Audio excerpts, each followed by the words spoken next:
No dia de hoje, na vertente tecnológica, vamos falar sobre a apresentação do smartphone intermediário da Google, o Pixel 5a com suporte a 5G, onde o destaque é sem sombra de dúvida a sua bateria. Será o seu preço e as suas características suficientes para apelar à sua compra? Coloque o fone no ouvido ou aumente o som da coluna, que a vertente tecnológica vai começar agora. Olá, seguidores e ouvintes deste fantástico, inigualável podcast de tecnologia. Eu sou André Silva e esta é a vossa vertente tecnológica.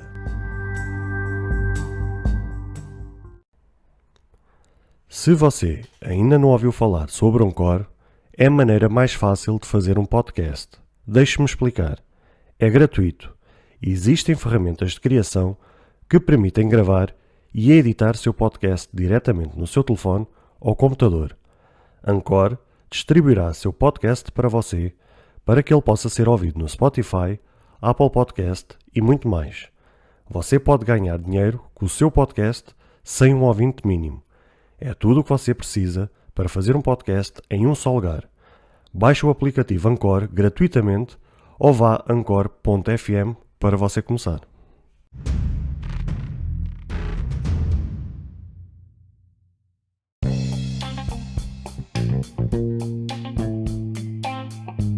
Smartphones da Google. Aqui está um assunto que sempre gera polémica, porque a verdade é que nos últimos anos esta gigante norte-americana foi sempre alvo de críticas quando o tema é smartphones. Ou porque o problema é o seu design, ou porque o problema são as specs que são demasiado baixas, ou porque não estão disponíveis em alguns mercados, etc, etc. Este de facto sempre foi um tema que gerou muita discussão e muito debate. Mas a notícia de hoje é precisamente sobre a apresentação oficial do seu mais novo intermediário, onde as características dele, ao que a minha pessoa diz respeito, surpreendeu. O seu antecessor, o Pixel 4a, segundo vários relatórios, se mostrou um autêntico sucesso de vendas, pois dadas as specs que trazia, ao preço que era praticado, com garantia de atualizações durante bastante tempo, e sendo de facto bem acessível, eram argumentos mais do que suficientes para garantir o seu sucesso. E por isso mesmo não havia motivos para esta gigante norte-americana não apresentar o seu sucessor, e foi isso mesmo que acabou por acontecer. O Pixel 5a com suporte a 5G foi apresentado. Vamos às características, que parecem por um lado surpreender, mas por outro deixar a sensação a desejar algo mais. Ele se apresenta com uma tela de tamanho 6.34 polegadas com resolução Full HD+, sendo uma tela OLED e com proteção Gorilla Glass 3 com taxa de atualização a 60 Hz. Vem equipado com um processador Qualcomm Snapdragon 765G com 6 GB de RAM e 128 GB de armazenamento interno. Como ainda não saiu a versão final do Android 12, este vem ainda equipado com o Android 11, mas com garantia de 3 anos de atualizações. Uma característica bastante positiva é a sua qualidade de construção, que é agora em metal, ao contrário do seu irmão mais velho, que era em policarbonato. Outra coisa muito positiva é finalmente a introdução da certificação IP67 com resistência à água e a poeiras. No quesito das fotografias, temos então na traseira o módulo principal composto por duas câmaras. A grande angular é de 12.2 megapixels com abertura f1.7. A ultra grande angular é de 16 megapixels com uma abertura f2.2 e um ângulo de visão de 117 graus. A câmara frontal é de 8 megapixels colocada em formato punch hole no canto superior esquerdo. Por fim, a nível sonoro temos altifalantes em modo estéreo e com ainda a relembrada entrada P2 ou entrada jack 3.5mm. Como não podia deixar de ser, temos a entrada USB-C com carregamento a 18 watts. Aquilo que de facto impressiona e muito é este intermediário ser portador de uma bateria de 4680 mAh, algo que na Google há uns anos atrás era completamente impensável.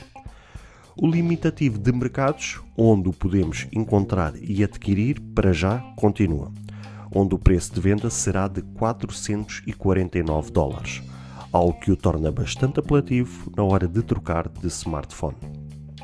Meus amigos, eu trouxe-vos esta notícia justamente por aquilo que eu comecei no início. Foi estes smartphones da Google sempre foram algo de tema de debate, algo que é tema de discussão. Houve sempre muitas críticas à Google pelas características que os smartphones da Google traziam, pela limitação de mercados. E eu vou-vos ser sincero, os smartphones da Google sempre foram excelentes smartphones, principalmente então na fotografia. Era algo que muitas vezes estava sempre no top 3 no DxOMark a nível de características fotográficas, ou seja, estavam sempre no top 3 ou no top 5, se assim quiserem chamar. Tinha sempre, ou seja, aquele módulo Google Camera, que muitas vezes era trazido pelo pessoal ligado à tecnologia, acabava por trazer esse módulo fotográfico para outras fabricantes, ou seja, muitas vezes víamos a própria aplicação de fotografia ser disponibilizada na internet para ser colocados em outros smartphones, para que outros smartphones pudessem aproveitar esse módulo fotográfico, porque a gente sabe que se há coisa que a Google trabalha muito bem é nas fotografias. Ou seja, os smartphones da Google sempre foram algo que era motivo de procura.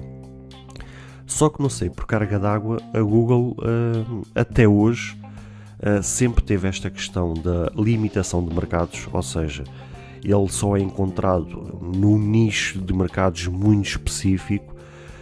Ela também nunca deu, ou pelo menos não tenho conhecimento que ela tenha dado alguma satisfação, ou tenha dado alguma entrevista, ou que tivesse feito algum comunicado oficial perante a imprensa a dizer o porquê dessa situação, o que não faz sentido, porque a gente bem sabe, por exemplo, no caso da Alexa da Amazon, ela, por exemplo, não está disponível no mercado português, ou seja, no mercado de Portugal, justamente porque a sua assistente Alexa não está disponível em português de Portugal.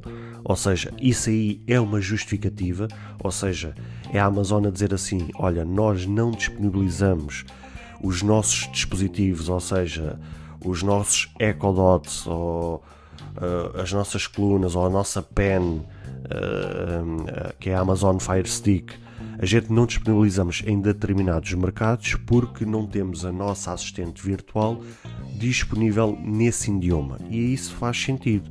Agora, no caso da Google, isso não faz sentido porque, por exemplo, a assistente do Google, por exemplo, temos em português de Portugal. Durante muitos anos não tivemos, ou usávamos em inglês ou em português Brasil, ou seja, português BR, ou usávamos nesses dois idiomas, ou então não usávamos, tínhamos que usar noutro idioma qualquer. E aí faria sentido, ou seja, não tendo português de Portugal, fazia sentido não ser vendido o seu smartphone cá. Agora, já temos há bastante tempo a assistente virtual, o Google Assistente, em português de Portugal. Ou seja, não faz sentido.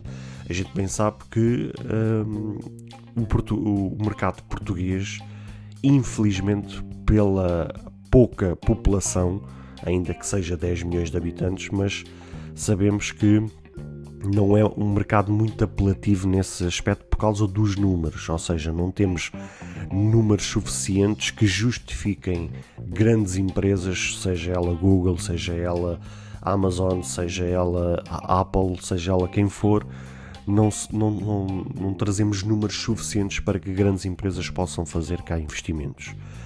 E tanto é que, por exemplo, a Apple nunca, até à data de hoje, ou pelo menos até à data da gravação deste episódio, nunca disponibilizou uma loja oficial Apple cá em Portugal, seja no Porto, seja em Lisboa, seja no Algarve, ou seja, não temos nenhuma loja oficial. O mais próximo que temos é em Espanha, na zona de Madrid. E isso a gente bem sabe, ou seja, porque apesar de termos uma população de 10 milhões de habitantes, o que é certo é que não temos 10 milhões de compradores. Ou seja, desses 10 milhões, talvez a nível de smartphones da Google ia ser o quê? 1 milhão? 2 milhões no máximo? E já estou a ser se calhar muito simpático. Ora, para a empresa poder disponibilizar, ou seja, ter todo um gasto logístico, ter um gasto todo ele alfandegário, com pagamento de taxas, de impostos, de tudo e mais alguma coisa, para chegar aqui, colocar nas lojas e vender 1 milhão ou 2 milhões de unidades, sendo que depois temos a questão depois das garantias, das devoluções, das trocas, e que tudo isso gera prejuízo para a empresa. Sabemos nós que não é obviamente algo apelativo. Então, o mais que podemos encontrar, como sempre foi possível, ele é disponibilizado de forma oficial em Espanha, e muitos portugueses têm um smartphone Google comprado através de Espanha. Ou seja, temos lá lojas online, que são lojas oficiais, entre aspas, que são lojas que são certificadas, temos, por exemplo, o El Corte Inglês de Espanha, temos o Power Planet, por exemplo, que é uma loja online, ou seja, são lojas onde poderemos encontrar smartphones da Google para fazer a sua aquisição. E é a única forma, porque fora isso, este será sempre um interno problema, será sempre um tema de grande discussão, de grande debate. Não conseguimos perceber, foi o que eu vos disse, a Google nunca se manifestou nesse sentido, continuamos sem perceber porque é que a Google realmente tem esta limitação. Podemos calcular sim pela questão nível populacional, ou seja, na questão dos números, mas não mais do que isso. Tirando isso, estamos a falar de um excelente smartphone. Acho que é um salto bastante qualitativo desta versão face à geração anterior. De facto, a bateria é um dos grandes pontos altos deste smartphone. A câmara fotográfica acho que não vale a pena falar, porque está mais do que suficiente e já gera grandes resultados face àquilo que é implementado na concorrência. Mas temos aqui um excelente smartphone a um preço extremamente competitivo e que certamente fará dar seguimento ao sucesso de vendas que foi o Pixel 4a.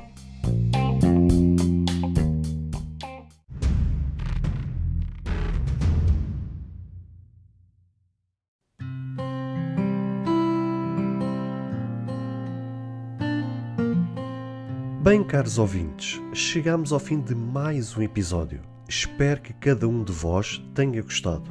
Se de facto gostaram deste episódio, passem no Apple Podcast e avaliem e comentem este podcast. Ou se a vossa plataforma de podcast permitir fazer alguma avaliação, então peço que o possam fazê-lo, para que seja recomendado nas pesquisas e chegue a mais pessoas. Se vocês quiserem ser apoiantes deste projeto, basta aceder ao link que está na descrição deste ou de qualquer outro episódio.